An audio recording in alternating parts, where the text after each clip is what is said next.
Okei, eli nyt kun kohkataan sitä, että se Windows 10 tuki loppuu, tässä on tämmönen vanha Fujitsu Lifebook, SSDlle kiintolevy kloonattu, rupeaa toimii vähän sujuvammin. Ei ole tukea 11 virallisesti. No, mennään ensin haetaan Microsoftin sivulta Windows 11 asennusohjelma. Tähän saadaan se 11 ihan sujuvasti, ei ole mikään ongelma. Ladataan toi näköistiedosto, iso kuva. Ja joissain koneissa tuo nikottelee, että se ei anna edes koko isoa ladata, niin sitten se tarvii vaan ladata semmoisella koneella, joka sen suostuu sieltä sitten lataa. Tuosta painataan nappia, että ladataan se, lähti latautuu. Sitten me tarvitaan Flyby 11, eli lennossa 11 päivitystyökalu.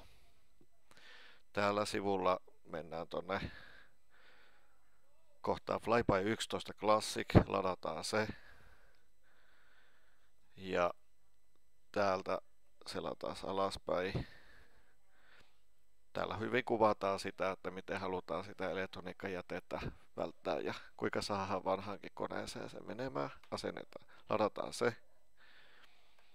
Ja nyt aikaa säästääkseni, niin mä oon ne ladannut tänne valmiiksi. Kansio, mihin mä oon ne nyt valmiiksi ladannut, niin jatketaan tästä. Eli täällä on tää Flyby 11 chippi purettu. Käynnistetään se ja se kertoo, että pakolliset oikeasti tärkeät tuet järjestelmältä löytyy. Päivityksen todennäköisyys hyvin korkea. Kympituki loppuu ihan justiin tiistaina. Käynnistetään päivitysprosessi. Katsotaan mitä mä nyt valittiin. Eli Select from Computer, joo. Nyt on oikea valinta. Eli työpöydältä 11 päivitysohjelma. Eli tää on se ihan virallinen 11 päivitysohjelma, kun kuka vaan voi vapaasti Microsoftin sivulta ladata. Avataan se.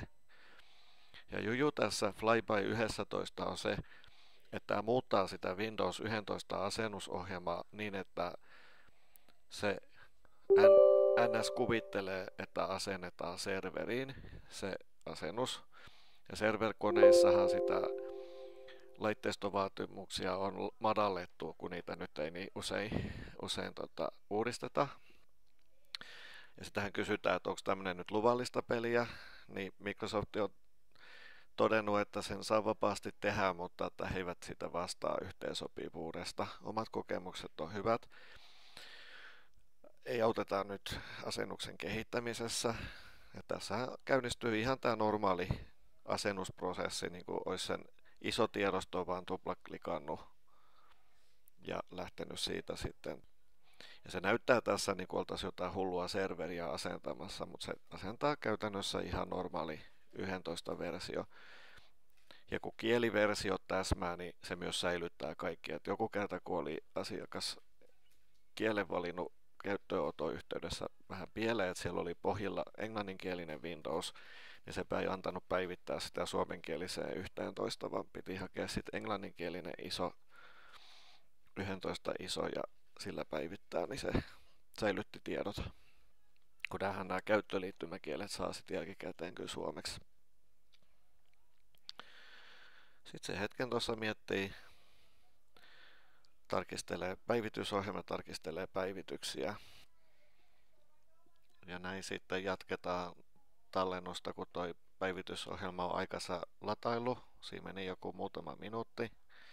Ja tulee kertaus, että ollaan valmiita asennusta varten. Ylhäällä on hassu otsikko, että asennetta serveriä, mutta oikeasti asennetaan Windows 11 Home ja säilytetään tiedostot, asetukset ja sovellukset. Painetaan nappia, että asenna ja kone tekee hommat automaattisesti. Tässä menee sitten riippuen koneen nopeudesta, riippuen kiintolevystä, onko perinteinen kiintolevy vai nykyaikainen SSD, miten paljon keskusmuistia on, niin kannattaa semmonen tunnista pari tuntia varata. Ja sitten on kiva, jos se meneekin nopeammin. Tästä eteenpäin kone käynnistää itsensä vielä pari kertaa uudelleen, menee mustaan ruutuun ja siellä alkaa prosentit alusta, se kuuluu asiaan. Ja lopulta se palaa siihen tuttuun työpöytänäkymään ja siellä on 11 viimeisin versio, kun julkaistiin viime viikon tiistaina. Eli semmoinen versio, joka päivittyy sitten sen seuraavat 2 vuotta, kun niillä on versiolla 2 vuoden tuki. Semmoinen välihuomio vielä, että jos ei virallista 11 tukea ole, niin silloin kone ei näitä versioita päivitä automaattisesti. Eli nyt on erinomainen aika ladata se tämän vuoden tuorein Windows 11-versio, jolloin niitä päivityksiä saa sitten 2 vuotta eteenpäin. Käytiin tuossa perheen kanssa saunomassa, niin tänne on ilmestynyt koneelle sitten uusi Windows-versio. Kun katsotaan asetuksia ja mennään järjestelmään tietoihin, niin ei tarvinnut mitään Microsoft-tilejä, ihan paikallisella tilillä. Kone on kunnossa ja täällä on asetusten lopussa järjestelmän versio.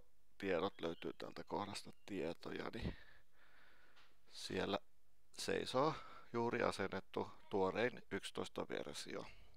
Easy peasy. Kiitos katselusta. Palataan taas.